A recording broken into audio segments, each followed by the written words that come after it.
simplistic kind of story with minimal characters, realistic locations. Blah, blah, blah, blah.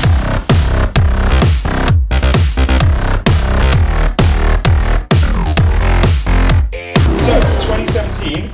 What we've been up to in 2017. It's been a busy year for us, Jim. Yeah, it's been very busy actually. Teamed up with Tom Shavy for a couple of projects. Yeah, my first time working with Tom this year. Yeah. Tom's a great guy. Nice little addition to the Mad Science crew. A documentary called The Cosplayer, starring Andrew McFetters, which you can get. A local filmmaker. And a cosplayer. We wanted to find interesting people around the Cardiff area and make short docs on there. Got another one in the pipeline about ghost hunting. That's a series that you're going to run. That's a series, yeah. So what's the series called? Characters of Cardiff, with all K's.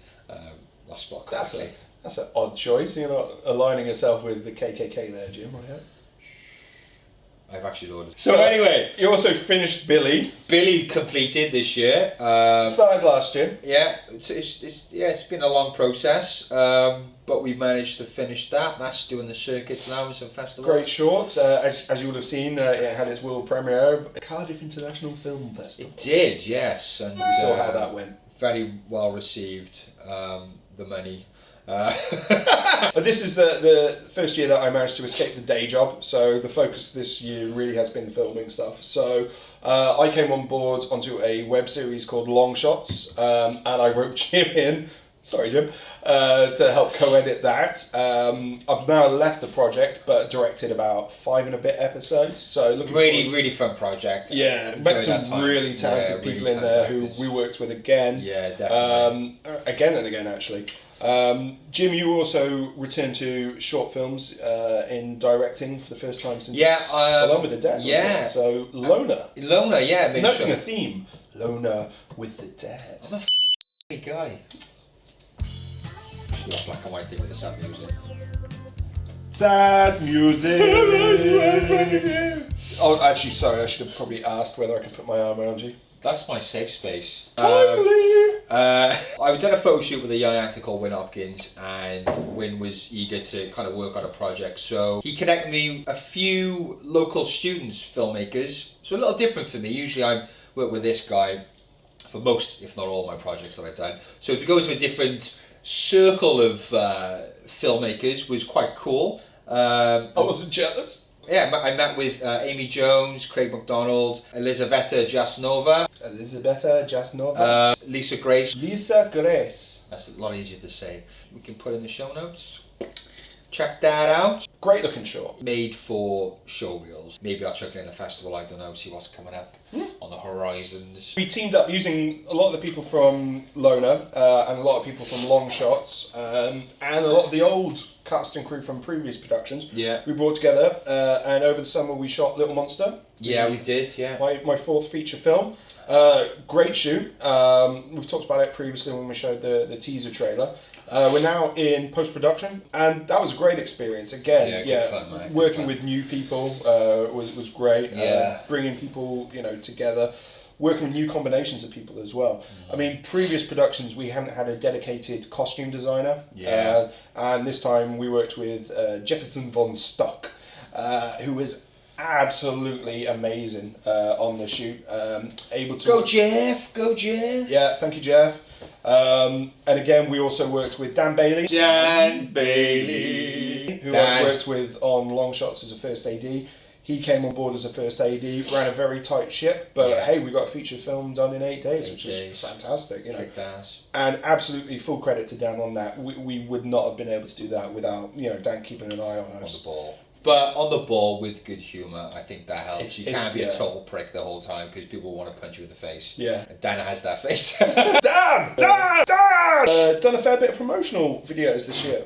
Yeah, we teamed up with a few companies and people. Local businesses, business, Penarth. We worked on, Not Socks Again, which is a gift shop in Penarth. Did some very nice, high-end videos for them. I had a newish slider, so we had a chance to use that in the shop, and nice. We'll drop some of the videos in the show notes, so again, just to kind of show the differences that we did. We worked on Nikki's Cafe as well, which was a lot of fun. Good fun, yeah. So we did a kind of Michael Bay-esque style video. It's kind of a very movie-themed cafe, so they absolutely love their films. So I think we popped there, didn't we? We had a chat with Nikki, and on the way back we started brainstorming, and then we came up with the idea of, you know, how funny would it be that, you know, just doing something as straightforward as making like a cooked breakfast or whatever, but blowing it up to Michael Bay-esque proportions. Yeah. So, you know, as a trailer, and we ran that by Nicky. He was well up for it. Kutch Hair. Kutch Hair, yeah, with James Willis for his little his shop. Ex-Marine Zen Buddhist hairdresser. Some nice B-roll stuff of the shop. Very nice shop. Again, that was a very. shop. It was a different. Yeah, it was a different mix, wasn't it? Because Yeah. we kind of did a mix of showing some of the products and stuff, but also what we kind of realised as we were filming it and as we were chatting with James was that actually a lot of the interest around it isn't necessarily about the physical objects. It's about James and his whole ethos behind, you know, the hairdressers. You know, he's very gender neutral pricing for the hairdressers and sustainability and all of that. And for me, that was, you know, it was like, all right, I just thought you went in to get a haircut. So again, we kind of tailored the video to that. I've done a few other promotional videos which were useful for me just in terms of having limited resources. So I was doing one for Global Promotions, who are, you know, like promoters for bands and everything in the South Wales area. And all I had were a few still images and a very low-res video. And so out of that, you know, I chopped up, you know, a bunch of different videos, created, you know, just to get some interest about a gig that was coming up. And for me, you know, kind of finding my feet with editing and trying to tell a story while also trying to sell tickets. That was quite a fun little challenge. I've been helping out with a really good company called Drone Tech Aerospace. I've been editing some of their videos recently, and it's a similar challenge is, you know, how do you get all these very pretty and very gorgeous drone shots, but kind of tell a story so that people want to watch it. You know, you don't want to have, because the most boring thing in the world would be to have 2 minutes of just pretty shots, because that would feel like an eternity. You know, you got to try tell the story. And yeah, we did some videos for St. Fagans, and we've done a few other videos since then. And it's trying to tell the story kind of almost geographically. A lot of people are like, oh yeah, no, I won't, you know, it's all about the art or whatever. But for me, the promotional stuff is some of the stuff where I learn the most tricks on, because you've got very tight restrictions. You know, it's all about selling something or whatever, and it's, you know, using the tools of, you know, filmmaking to do that. And I enjoy that. I enjoy those challenges. You know, producing a product for somebody based on a brief, which is you know, our brief, I suppose, is our scripts, but absolutely. You know, when it's somebody else's brief and it's their company and their product and they want us to sell that in the most positive, flashiest way, cater to their needs and wants, it's a challenge. It is fun. I mean, that's the thing, is if we did a pitch document which we sent to a client and they turned around and went, no, I'm not interested, then we would go away and we would amend it to their needs. Thankfully, we've been lucky enough that, you know, all the pitches that we've done, the clients have kind of been, that sounds great, let's go and do that. Now we're in kind of pre-production on various segments of Emojis of Horror. Yes. I've had to postpone mine because it's too close to Christmas. But hoping to film it now in the new year, so get tears on the go. Scripts done and dusted. Locations scouted. We've approached cast, it's just a matter of scheduling now. Really. You're getting the date and then getting it done. Feature comedy, a cross between Zack and Miri Make a Porno and Twin Town. Featuring scenes of the first ever Welsh language porno. Yeah. Gobble Me Cum. Oh my god. I did ask Tom and he's like, no, let's not go with Gobble Me Cum. I think it'd work. It's definitely a mouthful. Oh god, I don't want to be involved anymore. That title. James going on board. Give you the fluffer upper. It's crude and rude and very funny, and it will be fantastic to make. Again, it's a comedy. I've not really ventured into comedy movies. It's usually horror that we've done, which is surprisingly because we're very, very funny fucking people. Obviously, we spent a lot of time working on the long shots edit, and if anything, I think editing a comedy probably is the best kind of school for making comedy, for shooting it, because comedy is all about timing. It's very similar to horror in that way. You know, it's making sure that, you know, the punchline lands at the right time to get maximum effect. And us having spent a lot of time kind of, you know, chopping it up and working on it, I think will be great practice for then us getting on set and actually shooting, Die Hard. Yeah. And obviously working on this channel and doing these vlogs, expect some tech reviews. We have a lot of kit between us. Yeah. So we're going to start doing some more tech reviews and just show you what we're working with and what we think about these things. Definitely. Yeah, I completely forgot about the vlog. Yeah, and we are going to cater for guys in our predicament. We're not made of money. Sure. We're working our balls off in the real world, so to speak, and for up and coming filmmakers who are looking for affordable kit. Yeah. So yeah, expect some of those videos too. There's two ways of kind of fixing a problem. There is throwing a lot of money at it, which is an option for some people. It's never been an option for us. So it's finding out the tricks or finding out what does work on the lower budget end of things. And that's, to me, always more satisfying is to come up with a low budget solution to it. I watch a lot of tech review videos. I love my tech and photography and video making and all the rest of it. And I'm sick and tired of watching some high gloss video review of a piece of equipment which I'd have to get 3 jobs to afford, and it's just not realistic. And I know a lot of people watch that and feel so deflated. And so like, oh, that dream's a million miles away, I can't possibly afford that kind of stuff. But this is what this is going to be. And if anybody's seen our first feature film, as technically deficient as that may be, it got made, it got bought, it got sold. We had a limited theatrical run with it, which for us was amazing.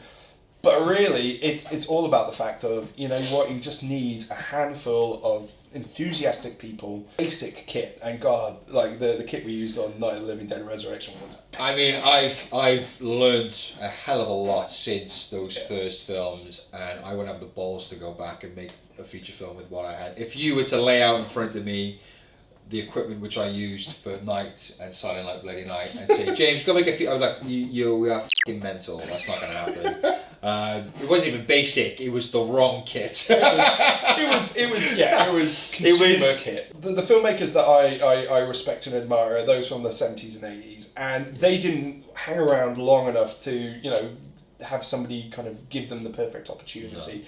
No. They worked on low budget rubbish shorts, or some of them, like Wes Craven or whatever, did porn.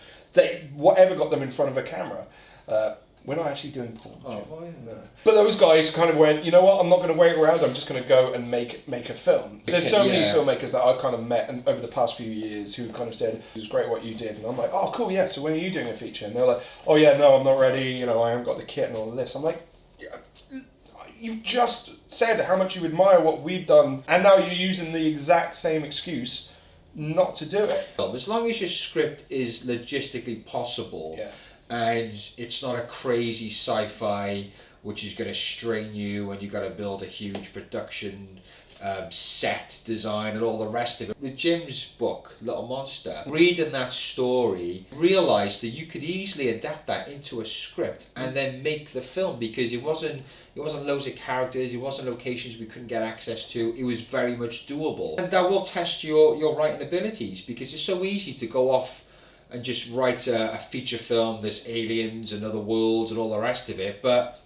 which of course we can't make at our level. Yeah. In fact, I was thinking about looking at 4 locations, some cool locations we can get access to, and then basing a film on that location. That's the way of doing it. That's going back to Robert Rodriguez's Rebel Film School. He's like, have a look at the resources that you've got. Exactly, yeah. And then make a film around that. Definitely. I mean, when I wrote Little Monster, the book, I kind of did it the wrong way, because when you're writing a book, you don't have to think about budget. So I could have, that was the huge ends of the world. Yeah, but I think you're just naturally wired for independent films, so without knowing you actually kind of. Yeah, I probably wrote the book, going, oh, I can't afford that. When all it would have taken would be, a couple of extra taps on the keyboard.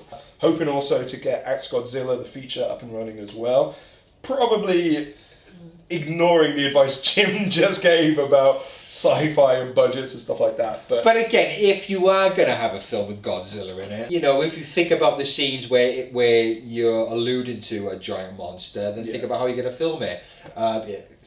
It's always helpful to know somebody who knows VFX in. The best films are not about the best special effects or anything like that. It's the fucking characters. It's just the story. Let's not miss what we make films based on good characters, a good story. Yeah. and everything else is a bonus. I mean, for me, that's got to be the main thing. Is it, you know, because filmmaking, especially low budget filmmaking, takes such a large amount of time. You know, from pre-production to filming to post-production to release, it's got to be something that you're excited about for the whole time. You can't kind of, you know, churn something out and then kind of go, oh, you know what, I'm sick of it. It's not, you know, it's not something that excites me.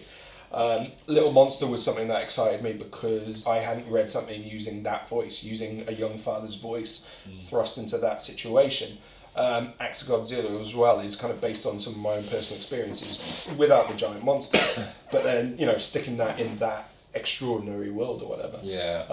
And so yeah, it's got to be something that you're passionate about, that will, you know, because you might have to be passionate about it for a year and a half to see the whole project through. Rock on 2018.